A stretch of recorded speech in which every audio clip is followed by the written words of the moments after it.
24 घंटे, आपके पास भी 24 घंटे, तो मुझे मेरे 24 घंटे कैसे इस्तेमाल करना है ये मुझे पता होना चाहिए। आपको अपने 24 घंटे कैसे इस्तेमाल करना है ये आपको पता होना चाहिए, कोई और नहीं बताया। तो मेरी बात समझ में आ रही? तो सब टाइम निकालो, सबके पास 24 घंटे, लेकिन उस 24 घंटे में कुछ लोग ज्यादा अचीव कर देते हैं, कुछ लोग कर ही नहीं पाते। जो ज्यादा अचीव कर देते हैं मतलब उनका टाइम मैनेजमेंट अच्छा है, वो टाइम को ज्यादा यूज कर रहे हैं। और जो नहीं अचीव कर पा रहे हैं मतलब उनका टाइम मैनेजमेंट खराब है, वो टाइम को ज्यादा यूज नहीं कर पा रहे, फालतू चीजों में ज्यादा समय चले जाता होगा।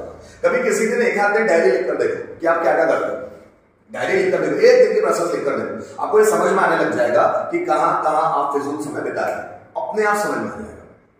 और उन समय को आप पढ़ने में लगा सकते हैं। माना लंबे समय तक नहीं पढ़ा जा सकता, बोर लगता है, जब तक बोर तब तक ही लगता है जब तक आपको इंटरेस्ट नहीं आया। जब इंटरेस्ट आने लग जाएगा ना तो वही बोरिंग चीज इंटरेस्टिंग हो जाती है। आपको इंटरेस्ट इसलिए नहीं आ रहा क्योंकि आप ध्यान नहीं दे, और जब ध्यान लग जाता है तो इंटरेस्ट ऑटोमेटिकली आने लग जाता है। तो ध्यान तो चीजों को पढ़ते।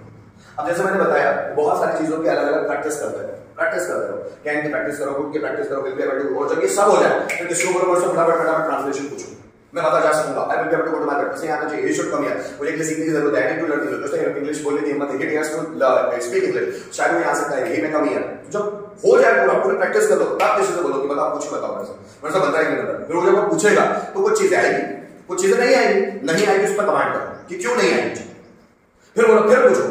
और ऐसा नहीं कि 5 मिनट फिर प्रैक्टिस कर लो फिर पूछने लगा, नहीं, फिर आधा घंटा प्रैक्टिस करो, फिर पूरी चीजों को फिर रिवाइज करो कि कहां मुझसे गड़बड़ हो, कौन सी चीजें मुझे नहीं है, फिर वापस आइडेंटिफिकेशंस को याद करो, फिर बोलो किसी को कि चलो कुछ भी करो, अब आ रहा है, फिर कहीं गड़बड़ होगी, ऐसे सिखाया जाता है।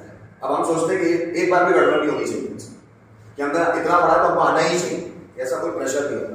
आप 100 बार भी पढ़ सकते हो सकता है उसके बाद भी भूल जाए, क्योंकि माइंड में इतने सारे बर्डन्स नजर आते हैं, टेंशन फ्रस्ट्रेशन इतना ज्यादा है।